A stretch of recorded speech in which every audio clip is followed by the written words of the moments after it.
Respect the sanctity of the Senate. Leave now or you will regret it.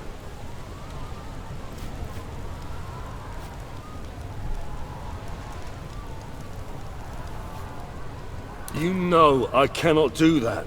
They can't do it because they have a sense of duty and honor. We've been waiting for you. I hoped you wouldn't come. Foolishly, perhaps. Whatever's necessary.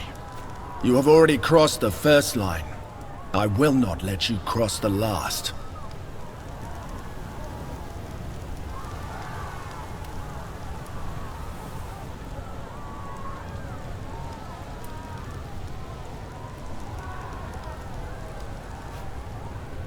I do remember what you did for me, and I'm grateful for that. Maybe you're right. But what you're doing here now, it's not right. Not even your reason for doing it is right. I have to stop you.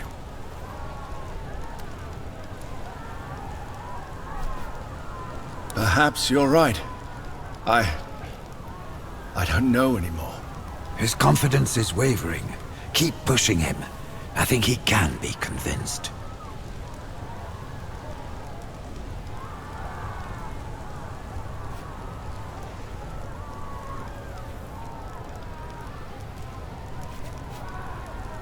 Xeneros is a Serwis. He will go where you tell him to go. Nothing has ever prevented me from leaving, Centurio. I am here because stopping Lurko is the only way to save Rome from tyranny. I am sorry, old man. Perhaps I have misjudged. I just don't understand how you can willingly take part in this mayhem. Don't let his silver tongue talk you into abandoning your principles, Centurio. Remember who you are, what you stand for. We will defend the Republic together. The Republic?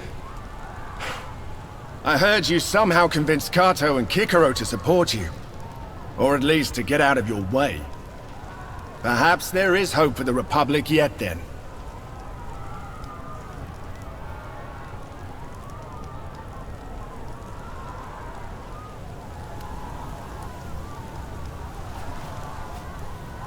Kato has always been a good judge of character.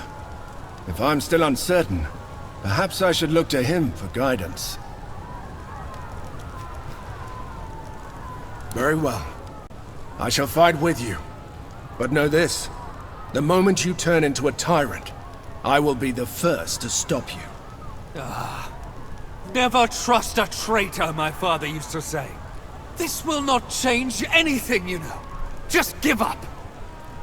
I will let your friends go, and grant you a merciful death.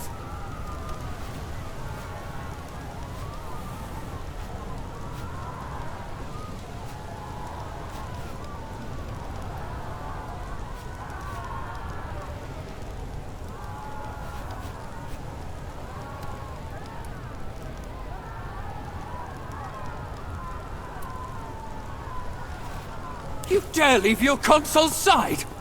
Cowards!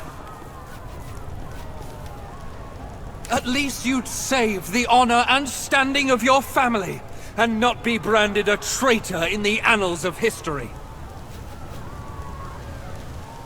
No one is laughing. You think you can murder a consul in cold blood and get away with it? They will crucify you. Surely this can't be your plan. Not even you can be this reckless.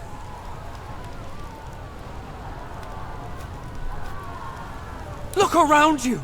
See who it is you're fighting. Romans! All of us!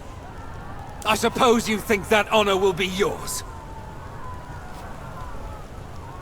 Look at where we're standing! At what you're doing! It is fascinating that you remain so blind to your own hypocrisy!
Slow and steady, people!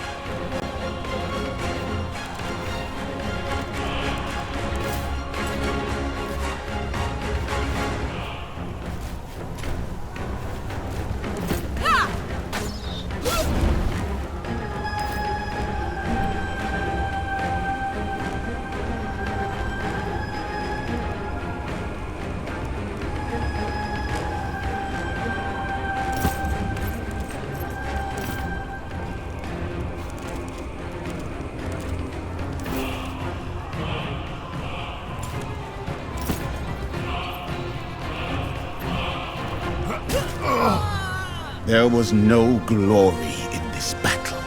Maybe we have gone too far. History will not judge us kindly for this. Come on, let's deal with that son of a dog.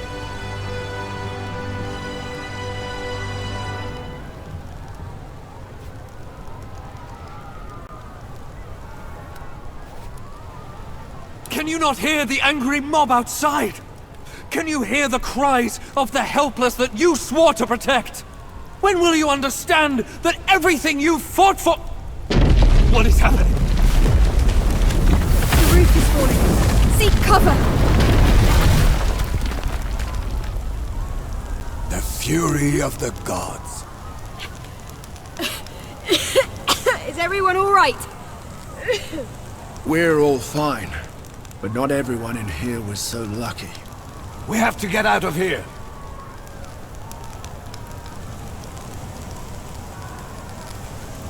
Good.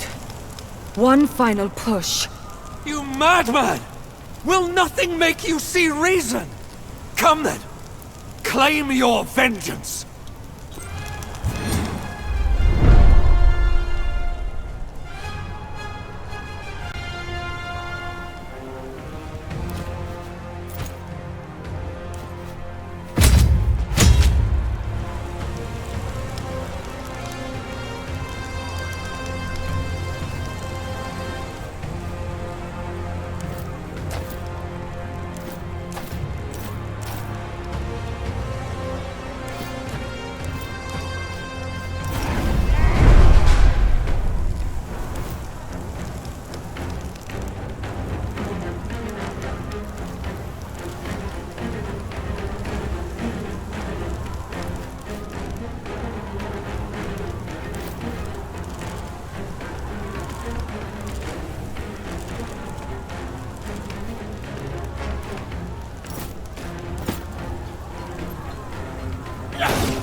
As painful as it looked.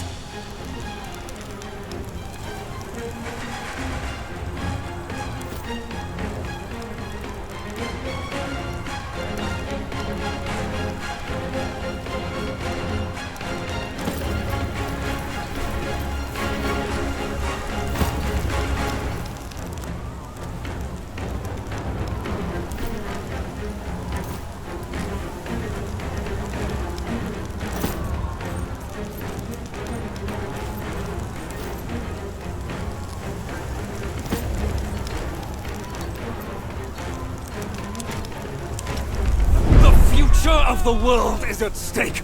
Rome is a beacon of light in a vast dark sea of barbarism. Your arrogance is boundless. You have visited the lands outside Rome, yet you have never truly experienced them.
Best hope for this republic!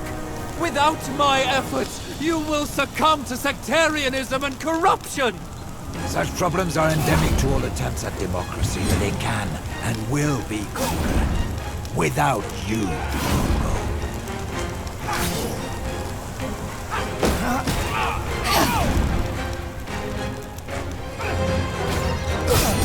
Kill me now, or I shall return.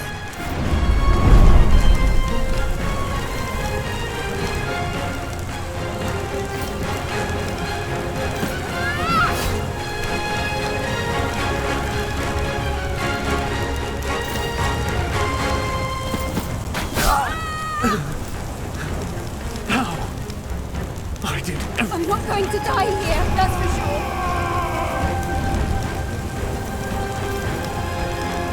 There will always be more obstacles for me to conquer, and I will conquer them! Tiberius, you really are a sight for sore eyes. Where's your family, traitor? Your hubris has awaited nemesis for a long time, Lucius. I am here to assist my family, but that's not you. You would betray your own brother for the sake of a whore! Let us cleanse this bloodline, then! I'm ready to loose as soon as I see them.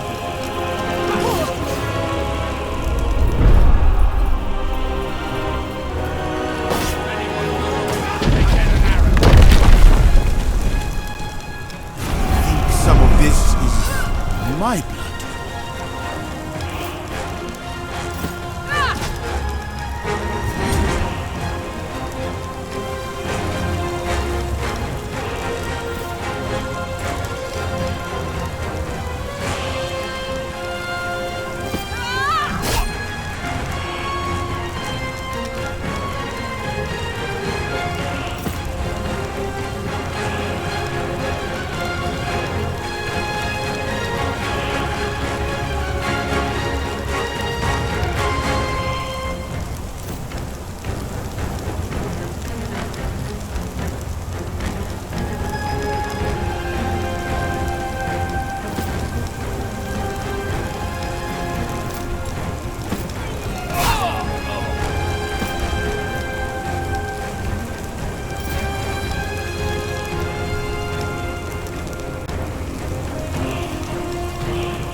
Not that I need any help, but... it's all right. You're going to live.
Does this hurt? Good, that means you're fine.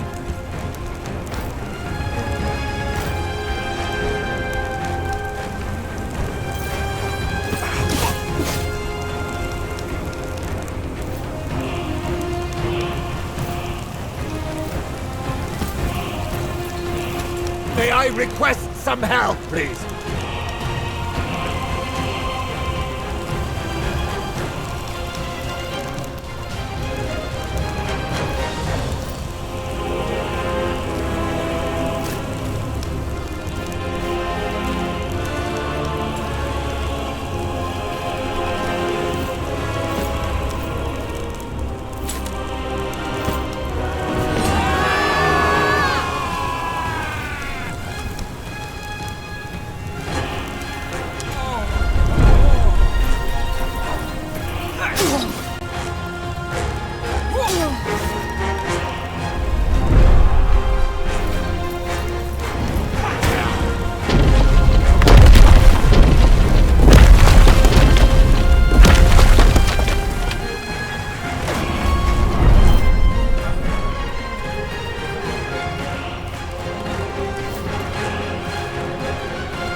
We can't win this one! Let's go!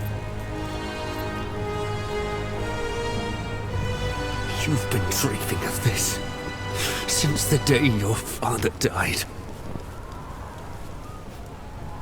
By Jupiter's beard! When will you finally understand it never was about you or your sad excuse for a family? I had plans. Great plans for Rome. The Republic is crumbling, but the establishment always hates the revolutionary. Your father was a spy, a tool of the state. He fought for the status quo. I was forced to eliminate him to save Rome.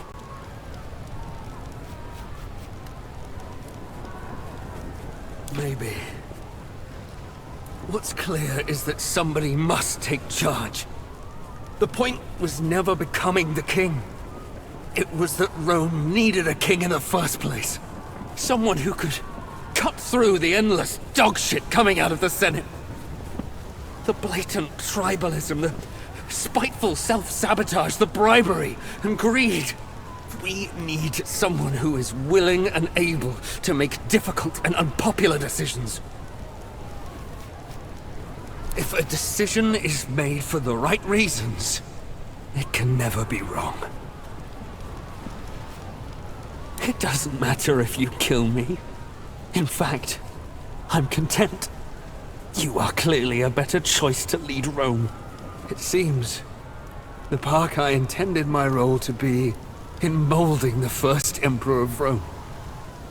When I am dead, your reign will begin.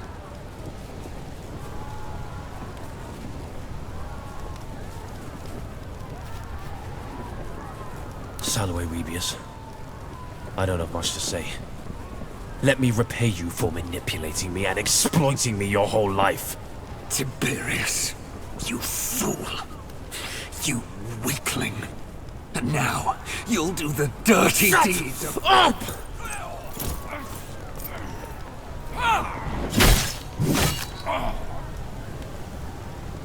It's finally over. It almost seems unreal. The beginning of what? You have violated every single rule we set out to protect in the first place. You have killed Romans. Senators even.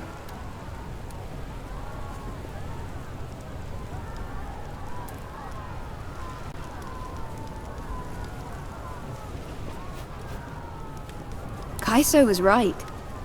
You do sound like Lurko. We must submit ourselves to the judgment of the Senate, as we discussed. Only then can we begin to undo some of the damage we have caused. Are you stupid? Did you hit your head in battle? We will all be killed. Not all of us. He will probably be condemned to death indeed, but we will not be punished as harshly. We should not get punished at all. We should take over Rome and live like kings. The Anira is right. Surrender will only lead to execution. But... Magister... Surely morals dictate that he should surrender. Doing anything else would be immoral, and thus make him a lesser man. He is like my own child. He would be a lesser man, but a man who is alive. They will not just let us go. We all attacked. Well, I certainly do not want to be executed. May I remind you what you have just said about the expected behavior of a moral individual? I don't consider myself a particularly moral man yet. I don't care about the philosophy of it. If you stay here, more people will die and the chaos will never end. We don't have to turn ourselves in if you're afraid of the consequences. I'm sure Cleopatra will protect you if you flee to Egypt.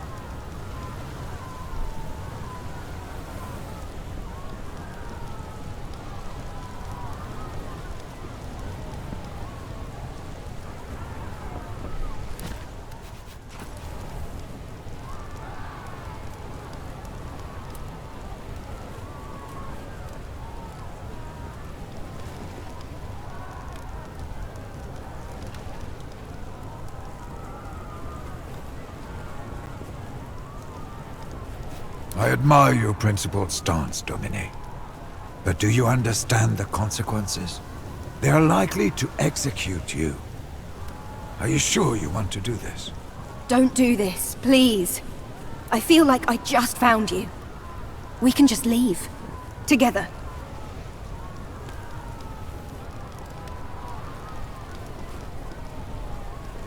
This is the right choice. We continue. Onwards to new adventures. I'll make the arrangements, Domine.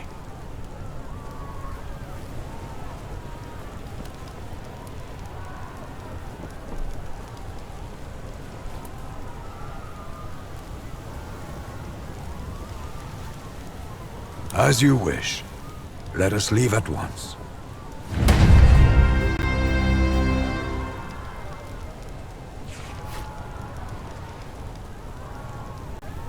There are some who say it was a sudden change of heart that turned a would-be tyrant from his throne. Most accept the common story. A man pushed to his very limit by the machinations of a corrupt consul. A republic on the brink of becoming an empire, vulnerable to the ambitions of unscrupulous men. A desperate, unlawful action that saved the republic at the cost of one man's career and reputation. Although in one sense the legatus never returned to Rome, in another, greater sense, he never left. With his earth-shaking actions, he had set Rome upon a course that would guide it through history for centuries to come. It is said that he retired to a palatial estate in Egypt, overlooking the lush banks of the Nile. He had turned his back on the republic that he had saved, but he became instead a close and trusted advisor to Queen Cleopatra, under whose rule Egypt soon regained its independence and sovereignty from Rome. As his dominus left Rome in exile, old Cineros chose to stay behind. There was just enough time for the Servus to get the manumission he had been promised before he was left to his own devices. For a time, he stayed with Liliana at her invitation, until he had earned enough denarii as a teacher of Greek to get a small place of his own. He continued to teach her children, but this time in exchange for payment. Cineros still had many powerful and influential friends in the city, and thanks to them, he enjoyed access to well-stocked libraries and well-educated conversation. In his final days, he spoke much of Greece. He seemed to be waiting for one last chance to lay his troubled past to rest. But that opportunity never came. Cineros died without ever seeing his homeland again. When his friends left Rome, Caeso stayed behind in the city to settle down with Lucia and their daughter. Though their relationship was distant at first, The shared love they felt for their daughter soon brought them close, and eventually they had more children together. To his surprise, Caeso took well to the quiet life and to fatherhood. And on the few occasions when he did feel that old lust for adventure bubble back to the surface, he would leave Rome for a time and visit his friends in exile, who were always glad to see him. Even though it began in exile, Callida's second marriage turned out considerably better than her first. She followed her new husband to Egypt, where she valiantly fended off Cleopatra's advances on him. She did not take quickly to the opulent luxury of the royal palace, but eventually she did get used to it. Callida was happy to find that it was possible to be a wife and a mother without giving up the things she loved. She taught their children archery and horseback riding, and nobody ever again looked down on her for her unwomanly pursuits. Bestia returned to Africa to look for his sister again. Eventually he did find her, and together they returned to Mauritania, where they settled down in an idyllic village and started new families of their own. In this new, quiet life, Bestia learned the true value of happiness. Deianira followed her friend into exile. Rome had never quite lived up to her expectations, and she was glad to leave it behind. Eventually, she returned to her homelands of Scythia, where she reconnected with her family, but she always remained in contact with her friends, visiting frequently with new stories and exotic spices from distant lands. Vitellius Scaevola left Roman politics and moved to Upper Latium with his wife Liviana, where they raised their children together in peace. Cato remained an important figure in Roman politics. Grudgingly respected even by those among the population who desired change, he remained a defender of the patrician class, a shield against the pandering and opportunism of the more populist voices. He himself was elected consul twice throughout his life, and his years in the position were generally favorably regarded. Cicero served one more year as consul before his retirement. In his old days, he lived a quiet life on a farm in Sicily, where he was greatly beloved by the people for his time as quaestor. He continued to write many books on politics and law. With Mithridates dead and his sons lacking his ability to rule, Pontus was soon annexed by Rome. The region never again rose to prominence. With Zenobia in charge of Musia, it became once more a peaceful part of the Roman province of Asia Minor. With her focus on trade and strong ties to the neighboring regions, her people enjoyed a period of great prosperity. Grateful for the mercy he had been shown, and no longer with Mithridates to tempt his greed, Damianos quickly resumed political leadership of Thracia. Here, the gladiator rebellion that had started in his school was threatening to spiral out of control. Thanks to Damianos, the gladiators were pacified quickly, and without inordinate bloodshed. Lunya's death sent Nazarmanes spiraling into a fractious conflict, as greedy elders from minor tribes attempted to fill the void her passing had left behind. Though Queen Cleopatra attempted to bring the region under control, her attentions were too divided, the conflict too great for her to manage. Rome was forced to send more legions to enforce peace and stability with an iron fist. Though Africa Proconsularis eventually saw peace again, the traditions and culture of the Berber population were lost forever. Queen Cleopatra Philopator was, from the day of her coronation, a greatly beloved Queen of Egypt. Revered and admired by the population, she spent many of her days traveling up and down the Nile to visit her subjects and address their troubles and concerns. Under her rule, Egypt remained a powerful and prosperous nation and a strong ally of Rome. The fruits of the Nile flowed freely to the people of the Republic. After traveling all across Africa for many years, going wherever her instincts took her, Rhea eventually returned to Memphis and to the service of Tener at the Temple of Ubasti. When her mentor passed away, Raya naturally assumed the mantle as High Priestess of the Cat Goddess. Though the old faith was dwindling, she was greatly beloved by many, and her temple prospered, always home to many, many, many cats. With Diwitiacus once more assuming rulership of the Aedui, the tribe maintained a strong alliance with Rome, and through it, they greatly prospered. With the aid of the Aedui, Gallia slowly unified under Roman rule, and civilization soon began to creep into those lands in the form of paved roads, aqueducts, and fortified Roman towns. In his old age, did the Druid ever regret hastening the absorption and suppression of his own faith and culture? We will never know. The once proud and strong Arwerni were greatly reduced by the defeat of Vercingetorix, but his survival gave them hope. His will to make war upon Rome had been crushed, but he remained a strong figure of leadership among his people, even despite his failures. With his guidance, the tribes of Gallia remained unified and somewhat at peace, and vestiges of their culture and traditions survived their gradual subjugation under Rome. In this work, I have done my best to recount the history of this fascinating period, truthfully and accurately.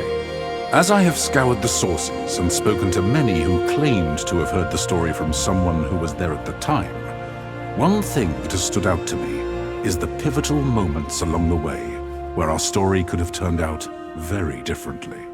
Might the legatus and his friends have remained in Rome to influence its politics in the years to come? Certainly, when Legio Victrix crossed the Rubicon, the only way to remain in Rome would have been as its emperor. But perhaps if a different decision had been made on that fateful bridge, a more peaceful resolution would have been possible. One should always take care when second-guessing historical figures with the benefit of hindsight. Here in the present, there will never truly be a way for you to know how you might have acted if you had lived in the past. Nor can you ever be certain how history will remember you.